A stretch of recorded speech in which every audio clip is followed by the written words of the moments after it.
Good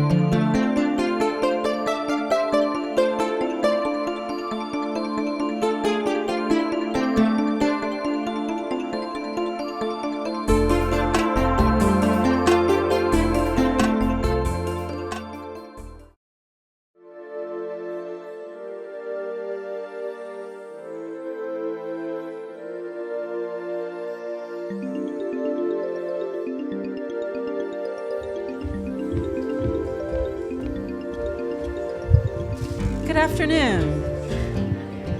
Thank you so much for being here this afternoon for our final panel discussion, The Call to Conscience, Moral Citizenship.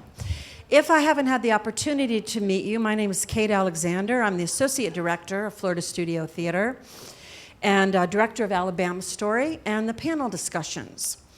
We have a little bit of housekeeping before we begin, and what I'd like to do is tell you a little bit about the panel discussions and what's going to happen today.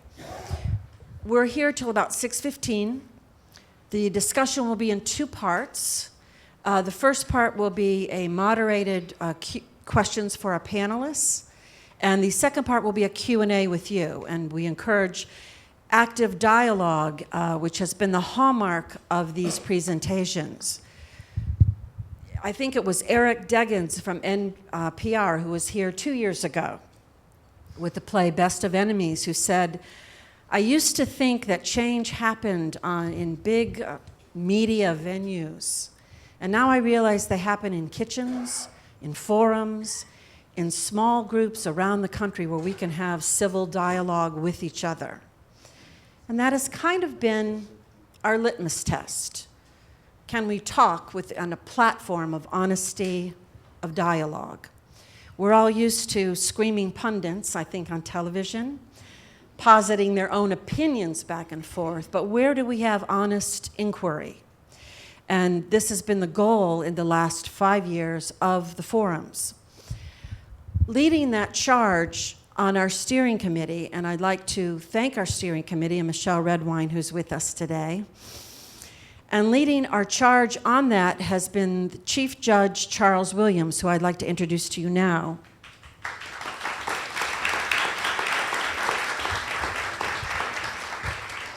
We have an extraordinary steering committee with special counsel by Dr. Ed James, who's with us as well, and the mayor, who you'll see shortly. This steering committee has guided us in thought, in tenor, in quality of conversation, and the kind of conversations we want to have as an institution. Many people talk about community engagement, and I think we have to go one step further and talk about community ownership. And that means that we all have a stake in our theater, the values it represents, and the opportunity to speak through that theater. So the judge has been exemplary and the most important member chairing our steering committee and the voice of our program for over 5 years. So thank you, Judge. Thank you, Kate. Before he brings on our panelists, I do want to thank a couple groups here today. The Morehouse Alumni Association is here, and the members of the Chautauqua Institution. The Chautauqua Institution has developed a very fruitful partnership with Florida Studio Theater, and Dr. Franklin is coming with the institution. We have found it's difficult for institutions to have, I would say, relationships that are deep and lasting and true. And the Chautauqua Institution has been a formidable partner. We have many programs that are developing with them, and we are so grateful for the institution and Dr. Robert Franklin for coming in to establish this relationship and work with Florida Studio Theater on these themes and issues. All right, before we also begin, we were going to do something at the end of the panel. This represents our 6th panel this year, and also post-show discussions, online forums, working with ABC News and television. I would like to introduce the mayor of Sarasota, Mayor Willie Shaw, who's going to read a proclamation. And the mayor has been on our steering committee for over 2 years. Thank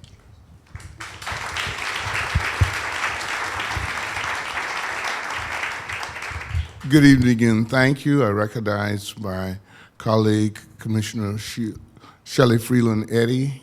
I know you're here someplace. Thank you. The City of Sarasota's proclamation, whereas Florida Studio Theater is a not-for-profit arts organization with a long history of serving the community of Sarasota and beyond, and whereas the Florida Studio Theater is committed to creating public forums to foster positive change and to making theater that challenges with as much gusto as it entertains, while provoking deep conversation about the themes of the work it presents. And whereas a multitude of forum events entitled Dialogues on Diversity will be presented so the public may participate in discussions about the effects of diversity and race, and which will be led by prominent members of our community and nation. And whereas the Florida Studio Theater, in partnership with local and national organizations, intends to and does lead by example in actively embracing the growth, change, and diversification of Sarasota. And whereas we call upon all people to embrace issues of race and diversity, to continually have dialogues that responsibly confront our personal and institutional challenges, and to lead our nation as a model city that is assertive and productive in creating positive change. Now, therefore, the City Commission of the City of Sarasota, and on behalf of the citizens of our community, takes great pride in recognizing May 23rd through the 29th, 2016 as Diversity Week, a week of special importance and worthy of the recognition of the citizens of the City of Sarasota. Thank you so very, very much.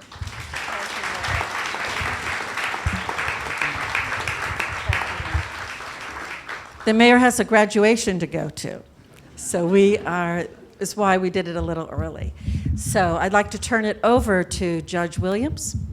And at this time, I'd like to welcome our two panelists, and I'd ask you to come on stage. First, Edward James III, followed by Dr. Robert Franklin. And as soon as they're seated, I will read to you short bios of each.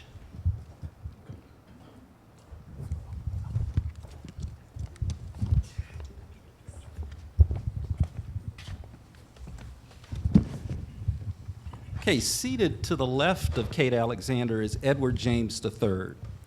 Edward James III is a lifelong public servant of the fifth generation Floridian. He is a product of the Sarasota County Public School System as he graduated from Pineview School in 2008. He is also a 2011 graduate of the University of Chicago, where he was inducted into the school's honorary society and received the prestigious Mellon Mays Fellowship. Upon graduation from college, Edward worked in Florida as a staffer on President Obama's 2012 re-election campaign. For this work, Edward was recognized by Biz 941 magazine as a person to watch in 2012.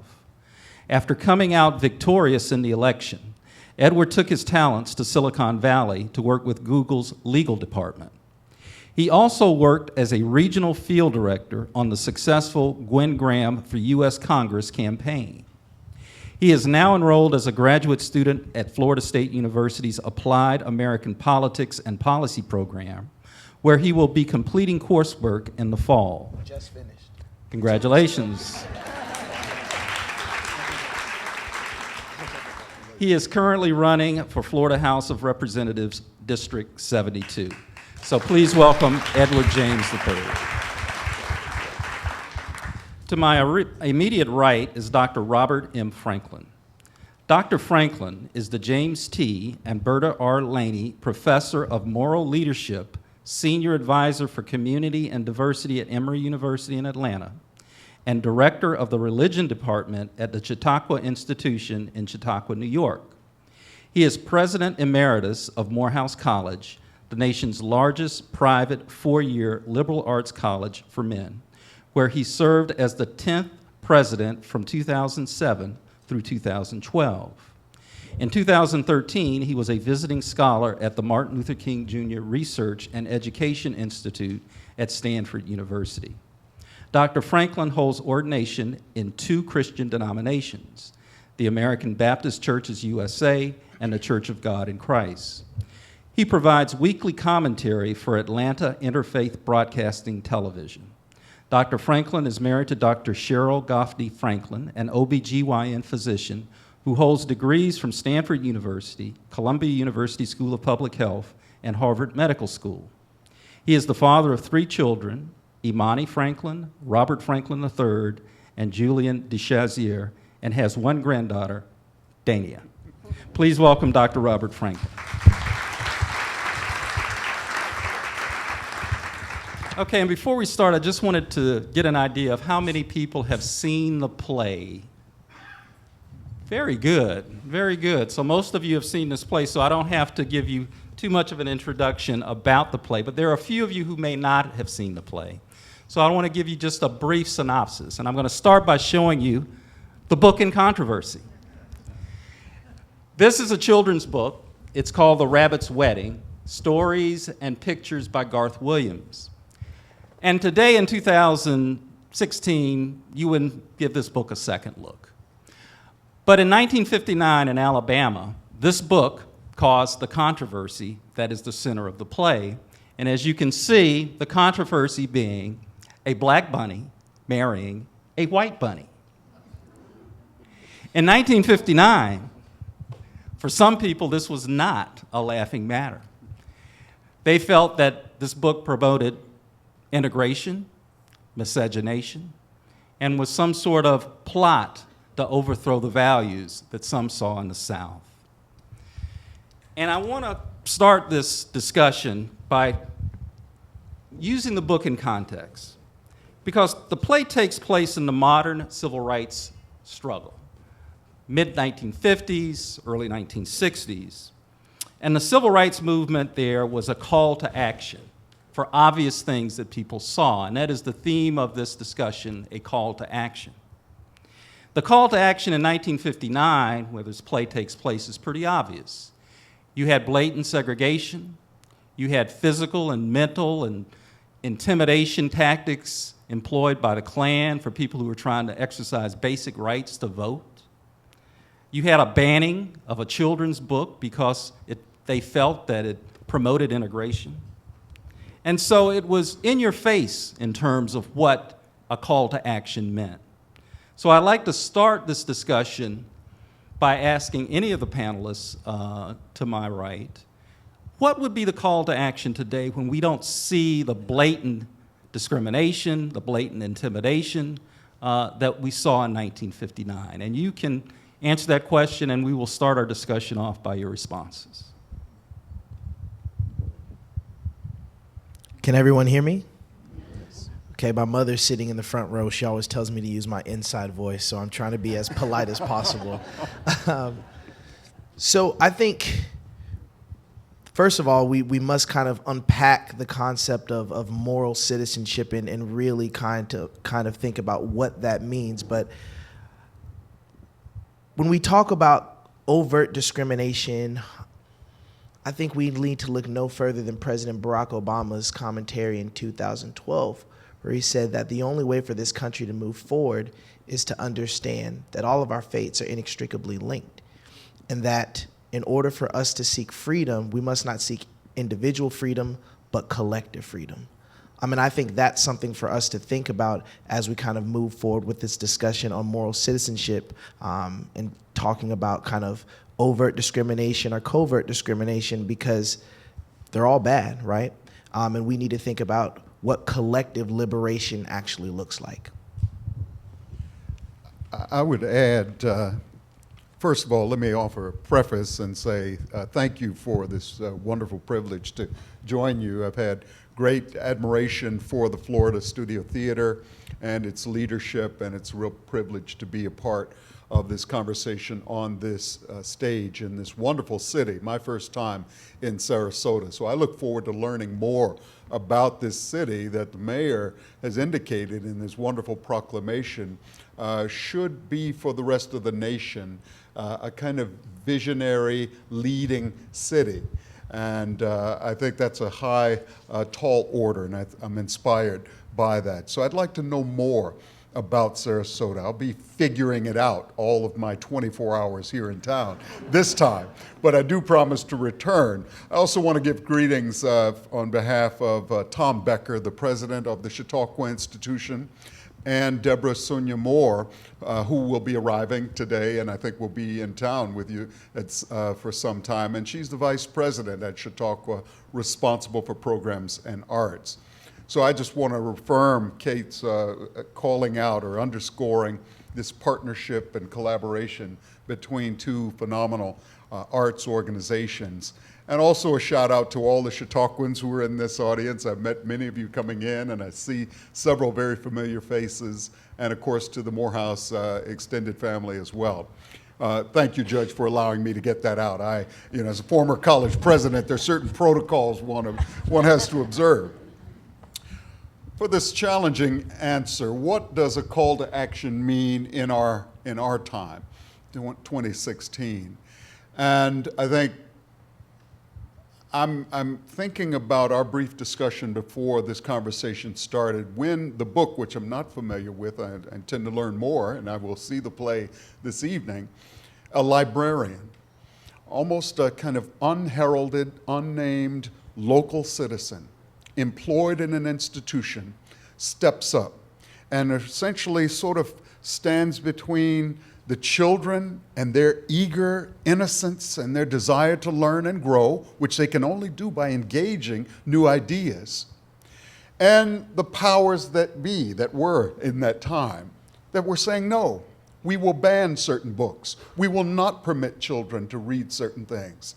Someone had to stand between our children's and our grandchildren's innocence and desire to grow, and the state that essentially said, you cannot read this.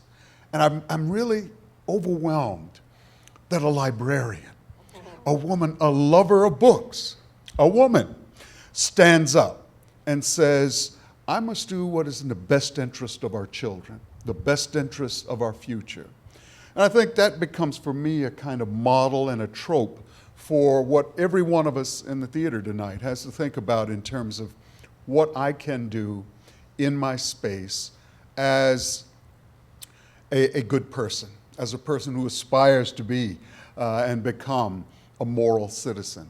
And I think part of that is I need to start with understanding my own personal life's journey, my own story, and the times in which I have stood up in the way the librarian did to speak out for what's right and good. When I stood up for those who were least advantaged in the community.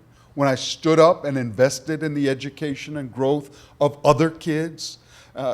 That's moral leadership for me. And again, it begins with our journey. But I think as Martin Luther King and others, by the way, King would have been 30 years old in 1959, and so I think a lot about his as a relatively young person. And so excited to see you running for office. You must be in that age cohort. That it really falls to young people, I think, to kind of take up the mantle of idealism and lead us forward. But even us older folks have a role to play as allies to the youthful energy that leads us forward.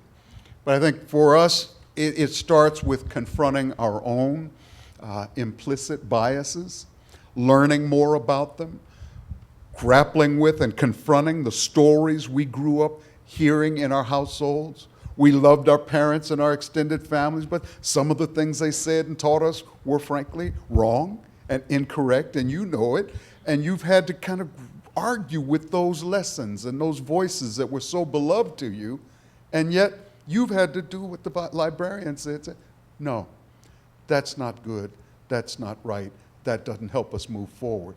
So I really want to urge people to claim their own voices as a part of this call to action.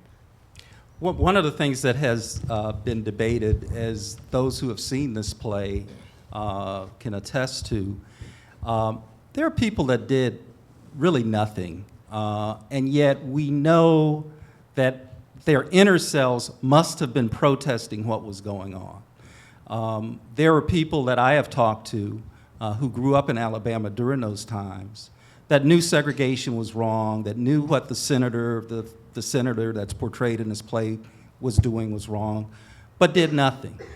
There seems to be a deference to those in authority, to politicians, no personal offense to those who are seeking political office. Public servant. To set a policy that they may not agree with. We see that in 1959, and we see that today. And it has to be frustrating to those who observe this type of behavior to say, well, does everyone feel that way? And why aren't you doing something? Why aren't you speaking out? There have been ugly things that have been said about the president. There have been things that have been said about ethnic groups. And yet we know that people feel badly about what's being said, but they don't comment, they don't do anything. I just wanted to know what your observation was, why that may be, and Ed, what your observation is, and why do we just defer too much to those in authority and just ignore our inner strength, which tells us we should do something, and just say, let the politicians handle it? So I think far too often we look at the term activism through a very narrow lens, and we don't understand that merely holding space or sometimes merely one's presence can be radically transformational.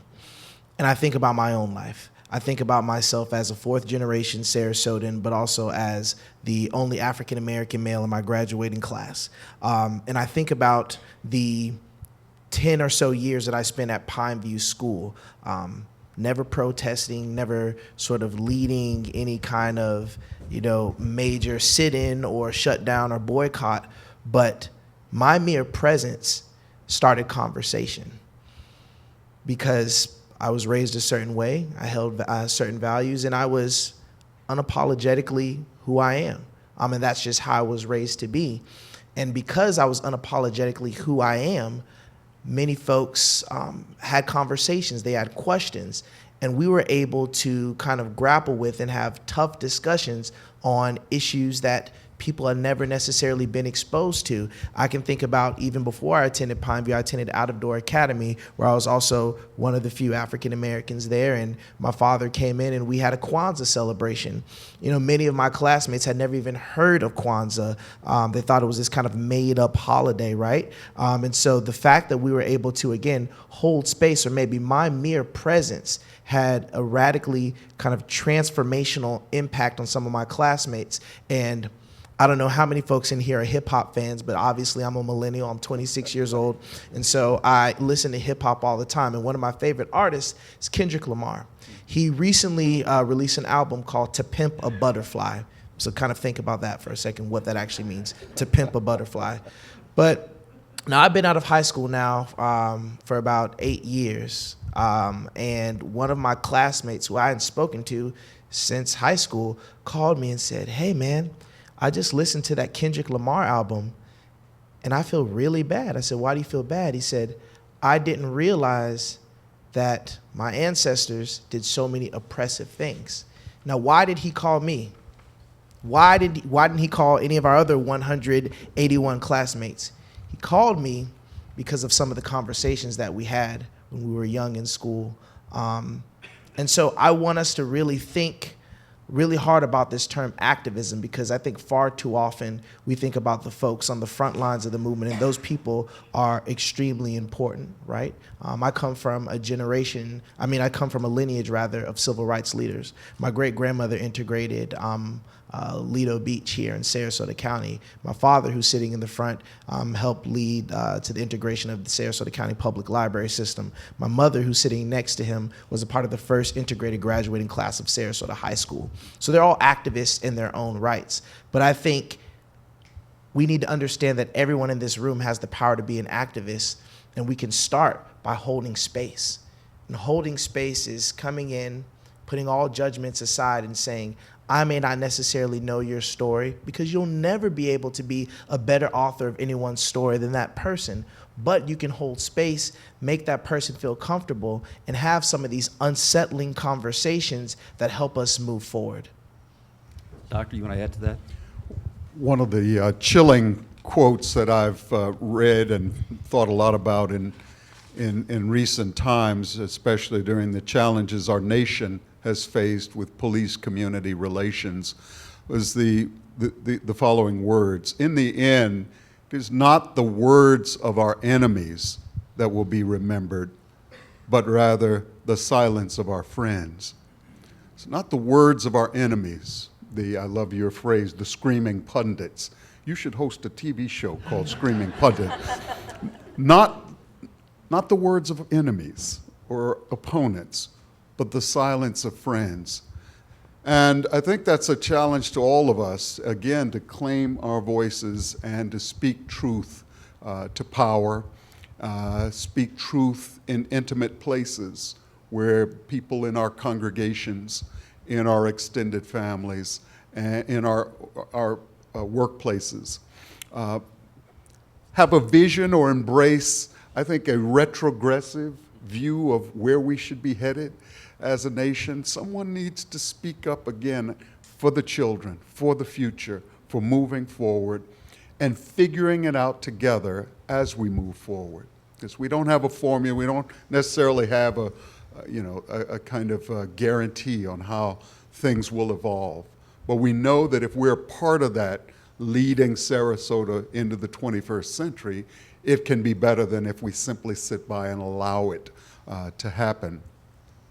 So I think, in my little essay back in the online exercise in, was it January, February, I tried to highlight moral citizens whom I admired. And I happened to focus there on Eleanor Roosevelt, on Branch Rickey, and on Abraham Lincoln, and suggested that there is an important role in America at this moment in history for white citizens who are now still the majority and who have really been a part of kind of the narrative of America and the face to the world of America, to, I think, begin to show greater hospitality and a greater embrace of others, of diversity, difference, and a willingness to be partners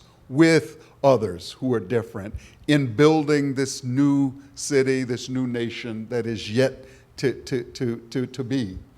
And I think it's that ethic of generosity, of sharing public space. It's the business leaders like Howard Schultz at Starbucks. It's Ben & Jerry's, so it happens in all kinds of spaces. Business leadership, elected leadership. One wishes we had more courageous politicians or public servants, as you say.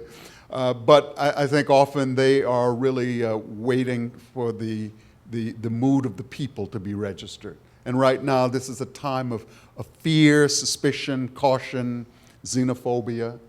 And I think we really do need the spirit of Eleanor Roosevelt and Robert Kennedy and Nelson Rockefeller and others who stepped up and said, we're going to lead forward and not simply be governed and captivated by fear. There's several, I think, points you make there, and the first is the silent friend. I think if you saw the play, there's the character of Thomas, who you love, who says, it's the world in which we live. And as if I've always been used to that, I always will. I'm harmless. Let's be harmless. And I think that's exactly what you're talking. And as Holocaust studies deepen in the last 5 years, it's no longer the enemy of the leadership. It's the complicit relationship of the silent witnesses. Oh, I love that. And, you know, I think we've heard that same witness from Thurgood Marshall, another great Howard University grad as you are, to some of the great novelists of the Holocaust period and those who've helped us remember and helped introduce subsequent generations to the horrors of Shoah and what unfolded there. And if I can just kind of piggyback off of that, I think about my education both in the Sarasota County Public Schools and in college, and Dr. Franklin and I just found that we had a common link. We are both graduates of the University of Chicago, so clearly he's an intelligent man right here. But we all knew that. Tell my wife. But when I was in high school, there was a course offered at Pine View School called Holocaust.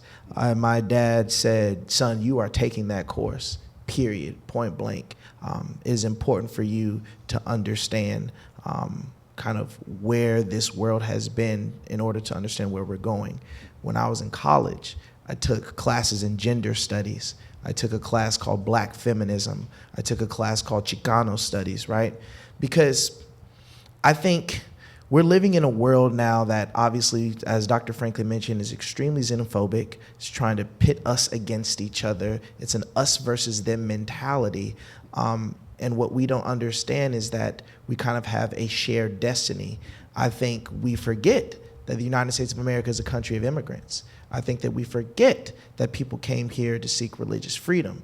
And it's kind of interesting because when I always talk about the fact that I'm a fifth generation Floridian,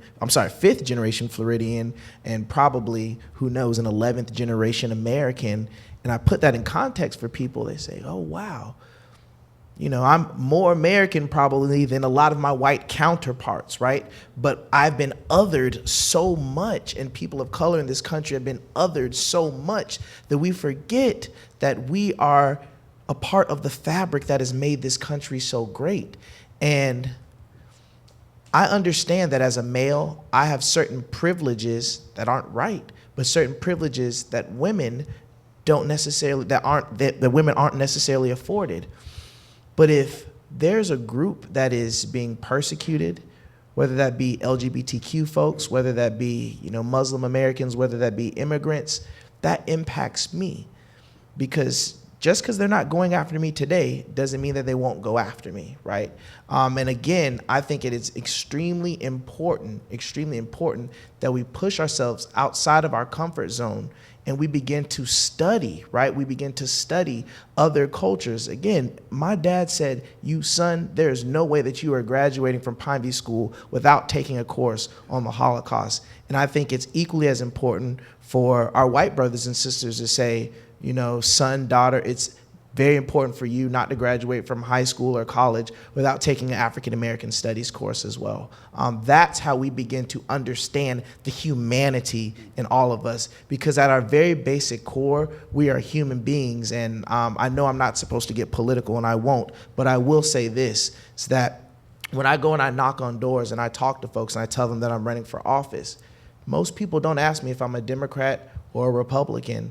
In fact, I've been pleasantly surprised to find that most people, irrespective of their socioeconomic status, their race, are all kind of concerned about the same things. A decent quality of life for their children and their families, making sure that they're living in safe neighborhoods, and making sure that their tax dollars are going towards, building the institutions that make this city and this state so great. So again, I think it's pushing ourselves outside of that comfort zone and really studying and understanding different cultures. Just a sentence footnote to your wonderful observation. Plato observed that art and drama was far more effective way of teaching lasting moral lessons than the study of history. It's kind of humbling to those of us who love history, but he was right. And I think it's wonderful, it's a kind of beautiful synchronicity here that we're in a theater and we're talking about reflecting on, some of us will see, a play. And it is a part of the vision of FST, as I understand it, precisely to get at these timeless truths and our highest human values through art. And so as you were observing, you'd love to see more white parents and families urge their children to kind of engage the African American story and narrative through history. And I fully agree. One of the things that occurs to me is also valuable to engage the literature and the art of our community, since you mentioned Kendrick Lamar, that's also an effective window into the story of the other. A lot of people won't read the history of the Holocaust, but they may read a play by Elie Wiesel, or may see Schindler's List.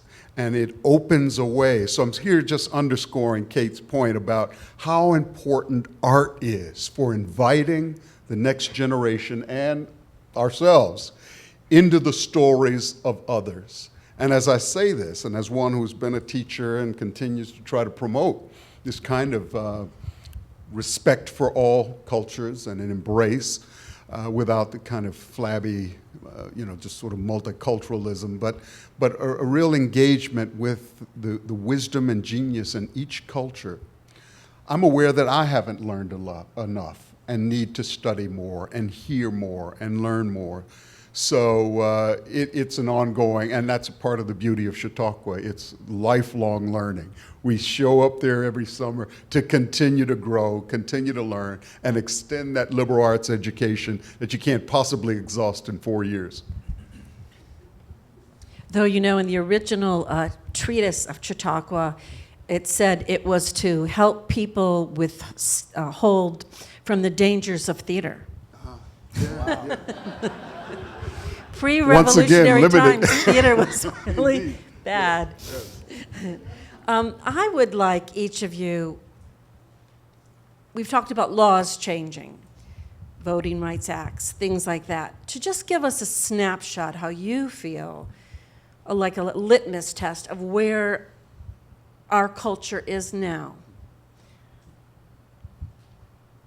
Where would you say in the progress scale? I don't want to be Pollyannish, but I am struck as one who has traveled the globe, as many of you have. And when I'm away, I often feel the despair when I'm here and feel the discouragement of tragic events that unfold and why isn't there greater outcry? And then, you travel to Asia or travel to Europe, different part of the world, and look back at the United States. And you look back at this country, this continental North American nation, with an African-American president, and I've got an American Express credit card in my wallet, and the CEO of that company is an African, and you go on, you think, this could not happen in Japan, or the UK, or it will perhaps someday, but this wouldn't happen. And I really begin to appreciate the glory of the United States and this sort of spirit to innovate, to experiment, to try new things, and to give it a chance. And to the extent that we remain true to that, I'm very hopeful about where we are and hopeful about at least this moment in history. I think the real fear for me, post-Ferguson, et cetera, is precisely the title of Dr. King's last book in 1968. Where do we go from here? Where do we go from here? Chaos or community? It's a book worth reading because he has some powerful imaginations about that possibility. Edward? So I will just preface my statement with saying, and I don't mean this in a kind of jingoistic framework, but I'm proud to be an American. With that said, this country has had a very dark and ugly past. And if we try to hide that, if we try to kind of embrace a revisionist history framework, we aren't doing a service to our children and the folks who are coming after us. But when I look at where we stand right now in this country with President Barack Obama being the president, I think we really need to have a conversation on the difference between symbolic representation and actual representation. Symbolic representation is one that says that we need to have X amount of people from X group in these positions because this is what we need. It's reflective of the diversity in this country. Actual representation is putting people in positions who will fight for all communities, irrespective of how they look. And as proud as I am to have more people from minority backgrounds in elected office, I also understand that I would much rather have people who are willing to fight for all communities, regardless of what they look like. And so I think it's very important that we in our society don't become complacent with symbolic representation versus actual representation, because we all have a duty as democratic citizens to hold our elected officials and those people who make laws accountable, no matter what they look like. You can't assume that because someone is a woman that they're going to be the greatest champion for women's rights. You can't assume that because someone is LGBT that they're going to be the greatest champion for LGBTQ equality. With that said, I think it's very important that we kind of have a nuanced discussion and really think about where we are in terms of the laws that are being passed, and if that has to do with symbolic representation or actual representation. Judge, I have that question for you as well. You're embedded in the civil justice system in our community. Well, you know, I'm sort of somewhere in the middle between, hopefully closer to Ed, in terms of my perspective. You know, I have not traveled as extensively as you have, Doctor, but to echo Ed, I'm very proud to be an American because that's all I know. One of the things, and this book takes place in Montgomery, Alabama, and this play takes place in Montgomery, Alabama, I mean. And if you have not traveled to Montgomery, Alabama, or to places like Selma, to places like Birmingham in Alabama, you are missing out. One of the things that I have tried to do is to take my children on civil rights tours, because for them, it reinforces how much African Americans are. In fact, we may lay claim to being truly American because that's our only culture that we have really been able to develop. And so what concerns me in terms of where we are today is, from an African American perspective, is not understanding why it's so important to understand our history, and why it's not so important for people to exercise the right to vote. It's one of the things that has perplexed me for years, especially when you think about what went on in Selma and Montgomery and Birmingham and the people who died just for that right. And when I talk to young people, and maybe Edward can address it, there just doesn't seem to be a connection. There seems to be a disconnect some way between what those young people did in the 60s and how young people are today. And I'm not castigating what's going on today, but it's troublesome for me. And so when we say a call to moral conscience, I wonder how you reach to them to let them know they have to do something. And so I'm going to defer to Ed. Sure. What do we need to do? So I agree with you wholeheartedly, Judge, that there is a generational divide. When I look to my household, again, I am the best author of my own experiences. So when I look to my household, I think the reason that I valued history so much is the fact that it was always stressed, right? When I go to the beach here in Sarasota, I value it probably more than anybody because I know that my great-grandmother literally had to wade in the water and have stones thrown at her so that I can even enjoy a sunset, right? That's why I value it. It's not because my family harped on the past and said, these people are bad people, don't trust these people. They just said, son, understand where you come from. Understand that you have a privilege that we didn't have. You know, my mom always tells me in her last year, because she was a part of that first integrated graduating class at Sarasota High School, that she learned more in her first 3 years at Booker than she did in her last year, because she frankly had white teachers who refused to teach her. Her last year at Sarasota High, was a cheerleader at Booker High School, was barred from trying out for the cheerleading squad at Sarasota High School, all in the name of integration. So she had to sacrifice so that I could go to Pineview and ODA and University of Chicago and all of these great, Florida State and all these great institutions, and not have to worry about any kind of persecution on the basis of my color. So I think that it really does start at home. With that said, we can't go into everyone's home. We can't change the way that they were raised. So where does this generational divide come from? Well, believe it or not, I think that my generation is not as fixated on our differences as other generations. And that's certainly, I know everyone in this room here is certainly open-minded, otherwise you wouldn't be here. But that's just not the case for everyone. And I think that the best way for us to kind of move forward is to stop the generational blaming, because I do find that people like to categorize millennials as apathetic, we're lazy, we're disinterested in the political process. But many people have failed to ask why.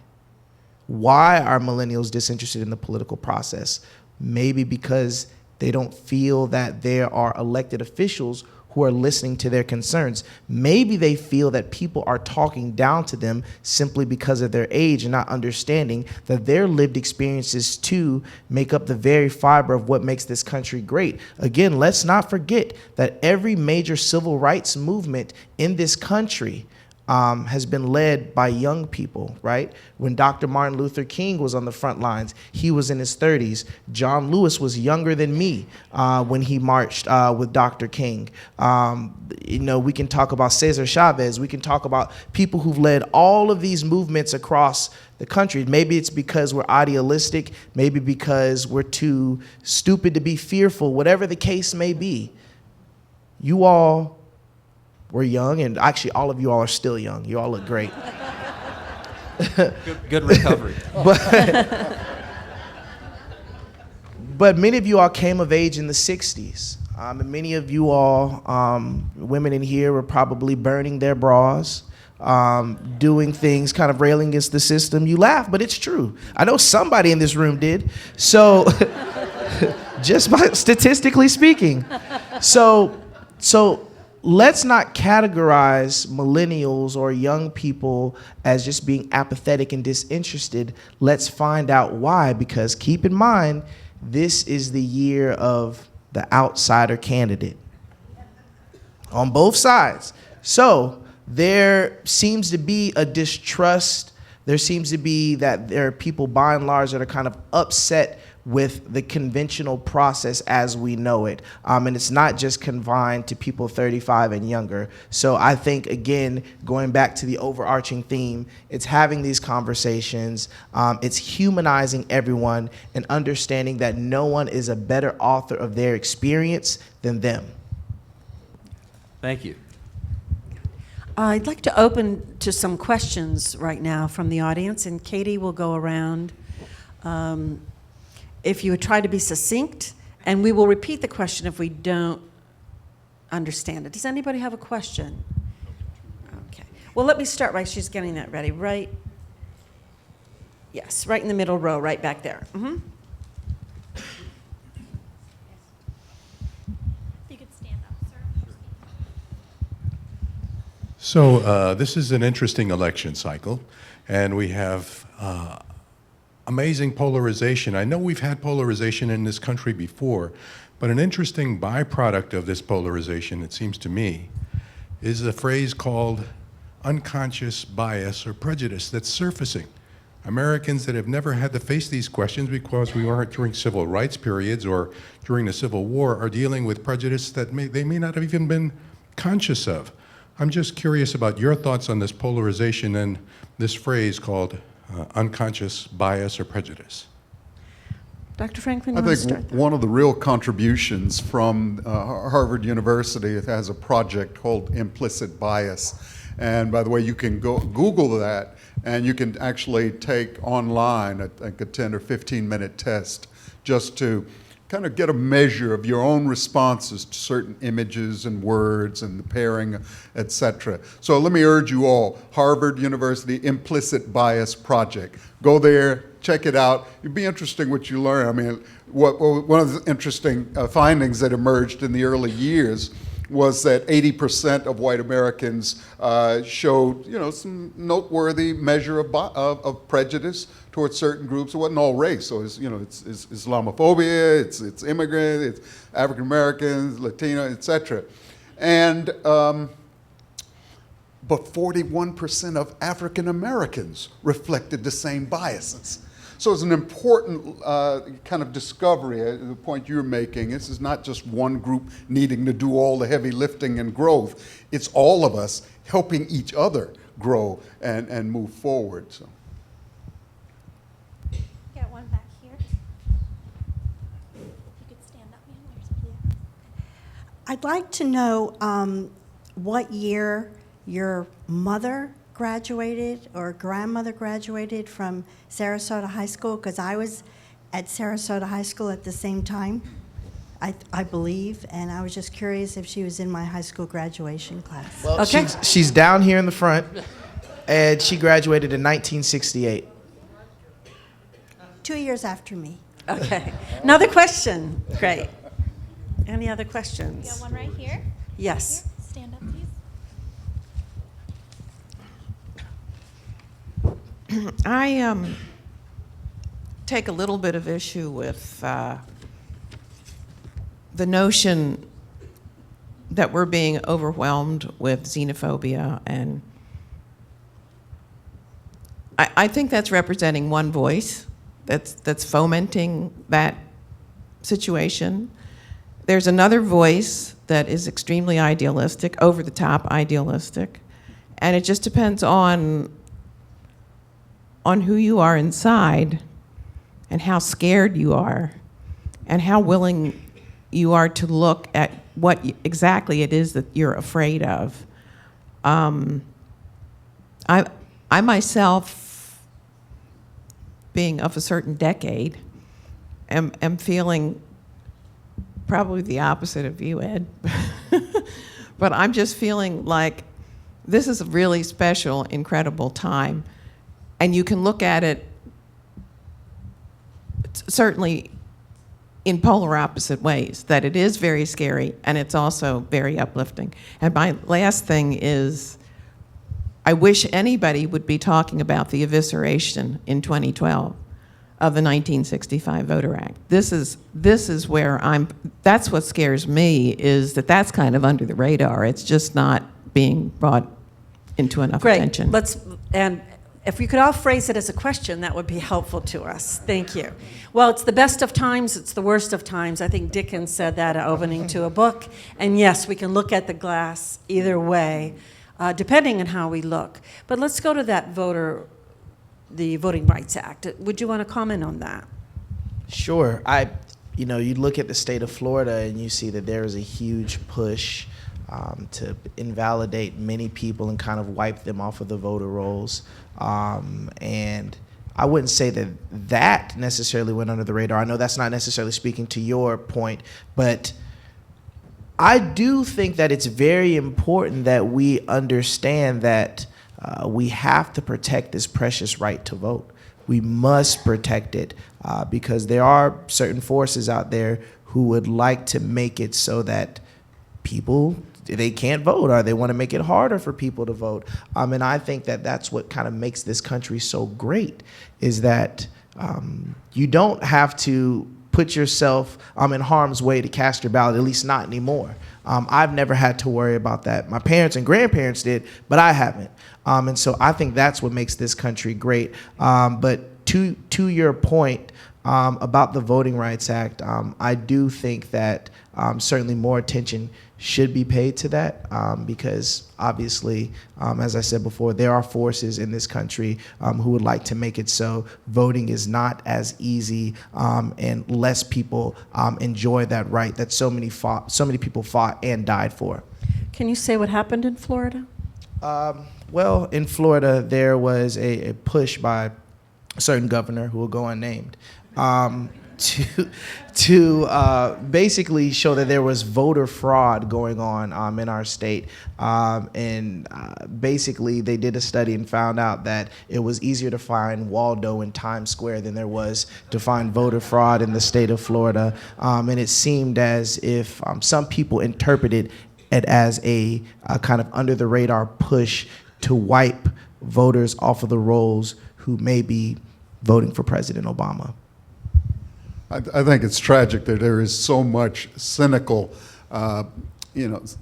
underhanded politicking going on around these issues to exclude voters, as you suggested, after so much energy and effort this nation exerted to deliver and to protect and provide the right to vote. I think there's a lot of discussion about these efforts that chip away state by state at voting rights access, and so my hope is that, again, a currently silent majority will step up whenever they have a chance and whenever we see these efforts move forward, whether in Congress or in state houses, to say absolutely not. Let's not make it harder for American citizens to vote.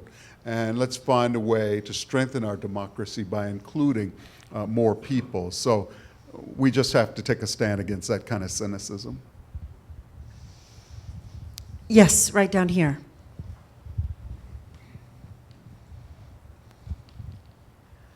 This is an issue that we haven't talked about yet, but it's been in the newspapers lately and it's been on NPR a lot.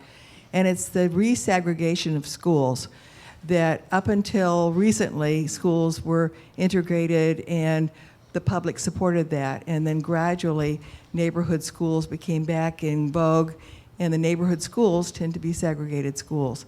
What is your thought on this? Great, thank you. Well, here again, I think perhaps it is an ignorance of history or a discomfort with the status quo that are prompting people to try to gently, or not so subtly, turn back the clock and move in a retrogressive manner.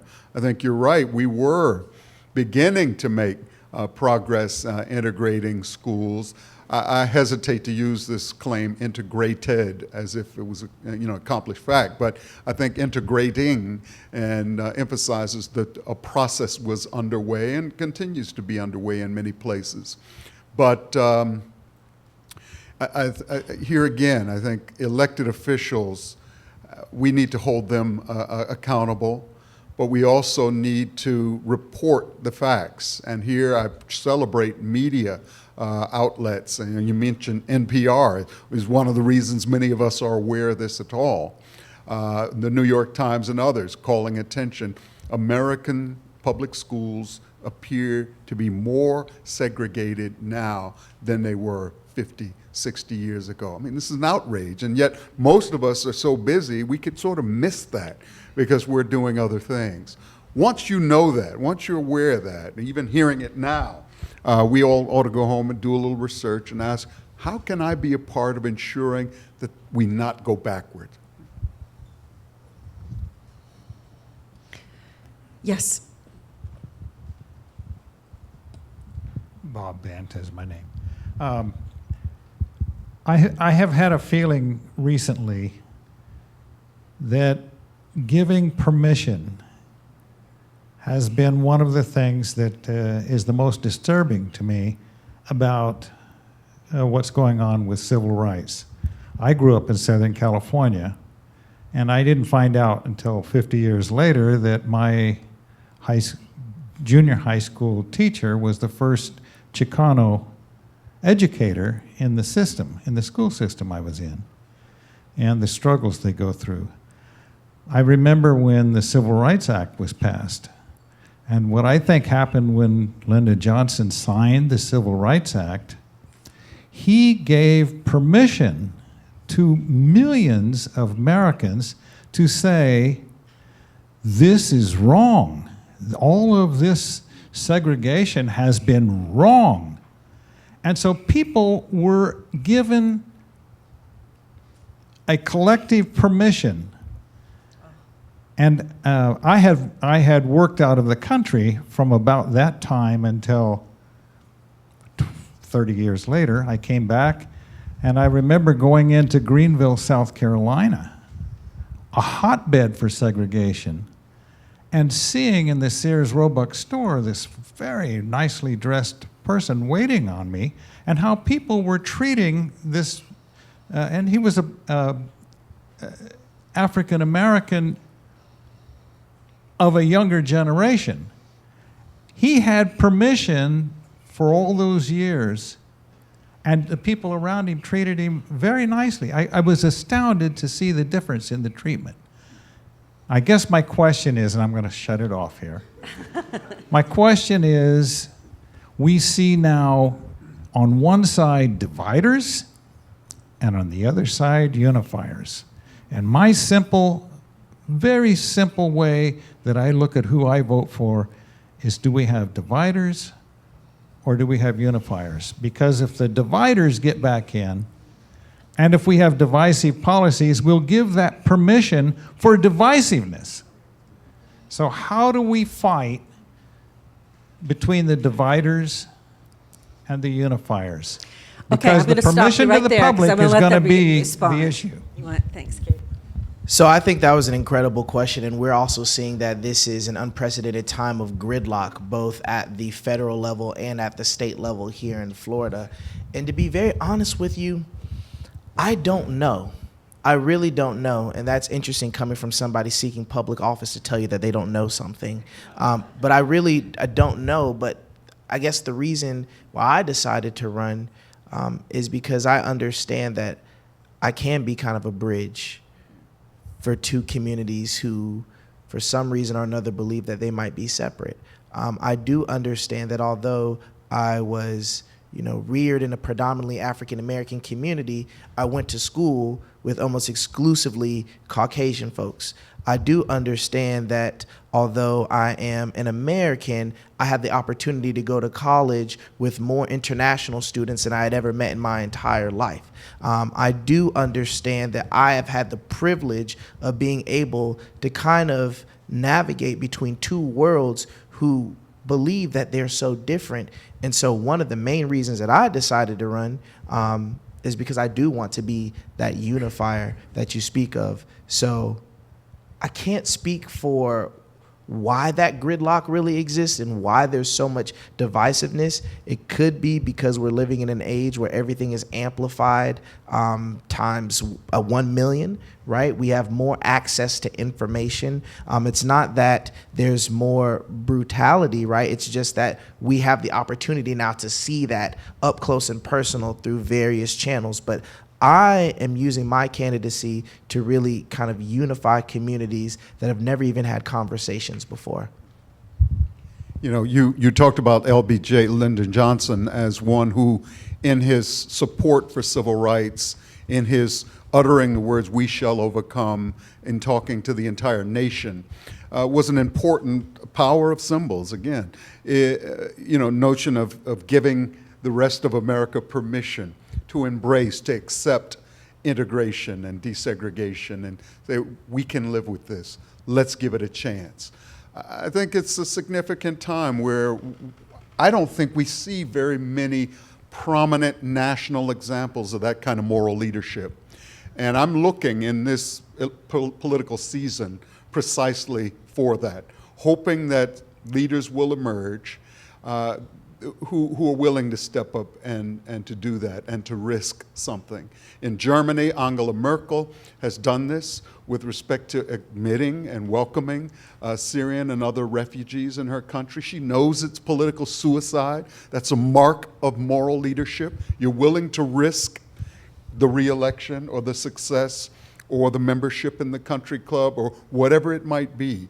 And who's taking any risks anymore? And I think that's the legacy of LBJ and MLK and Rosa Parks and others, challenging, inviting all of us. Will you be ready? Are you willing to step up and take those risks to tip the arc of the moral universe toward the good? And if I can just briefly piggyback off of Dr. Franklin's point, we see all of this trying to ban Syrian Americans from coming, refugees from coming to this country. And had we had that kind of restrictive policy about 50 some odd years ago, we may have never had Steve Jobs, whose father was a Syrian refugee. So all of these folks in here who are using their iPhones, think about it. Think about it.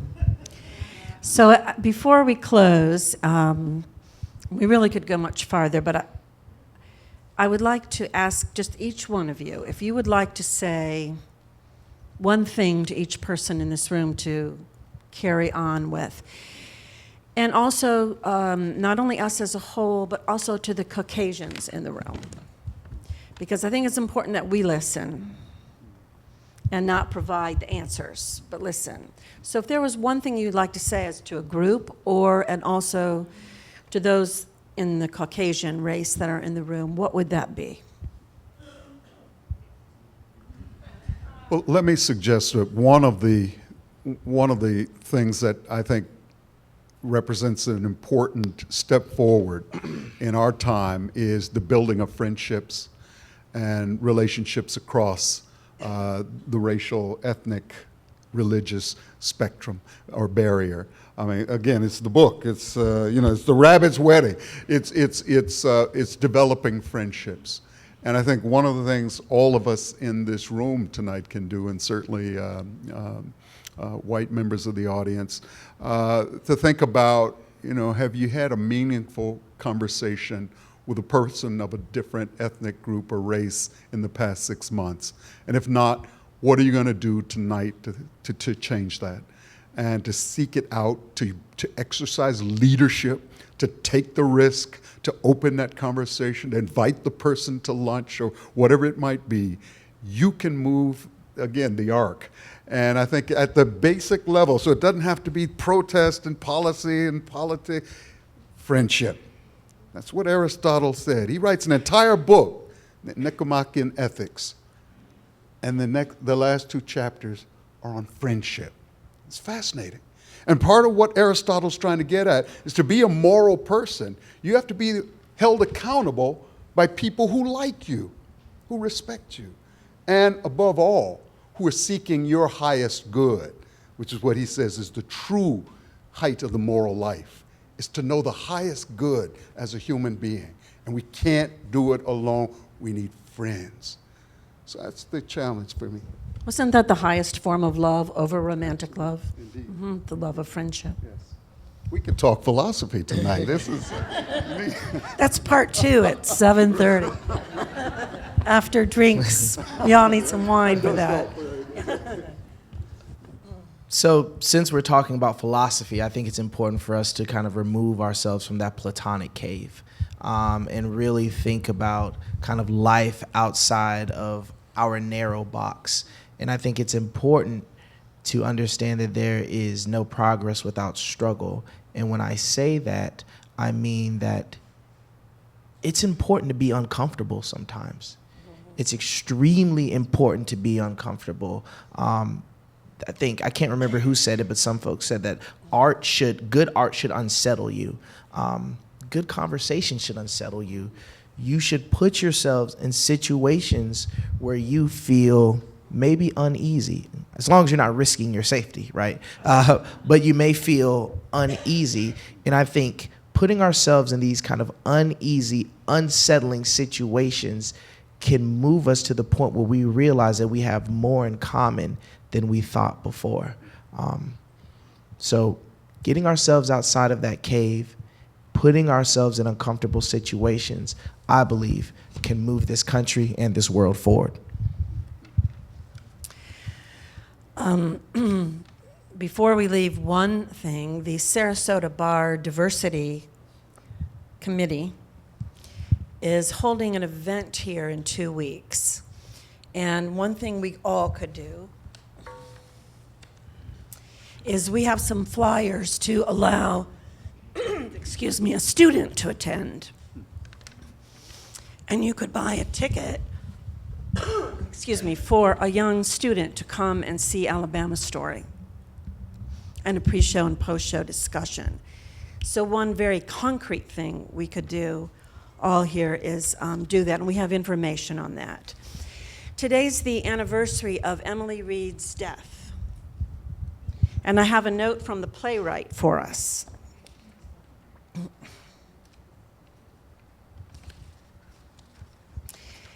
Something he wanted her to know because it is a true story. Emily Reed, you are not forgotten.